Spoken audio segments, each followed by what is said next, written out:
తాజా 30 బాలీవుడ్ నటుడు నీల్ నితిన్ ముఖేష్ పెళ్లి అతడి ప్రియురాలు రుక్మిణి సహాయతో జరిగింది. రాజస్థాన్లోని ఉదయపూర్లో అంగరంగ వైభవంగా జరిగిన ఈ వివాహానికి పలువురు సెలబ్రిటీలు హాజరయ్యారు. మెహందీ సెరమనీలో రుక్మిణి సహాయ్ సంప్రదాయ దుస్తుల్లో వెలిగిపోయింది. నీల్ రుక్మిణి కుటుంబాల మధ్య మొదటి నుంచి పరిచయం ఉంది.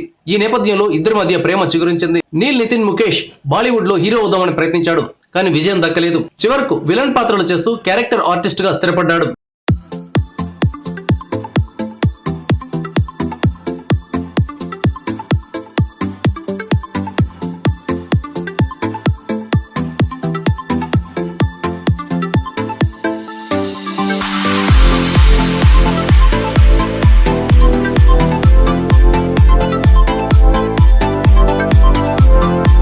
Thank you viewers. ఈ వీడియో మీకు నచ్చితే లైక్ బటన్ టచ్ చేయండి. తాజా 30 ఛానల్కు సబ్స్క్రైబ్ చేయండి. మీ మిత్రులకు షేర్ చేయండి.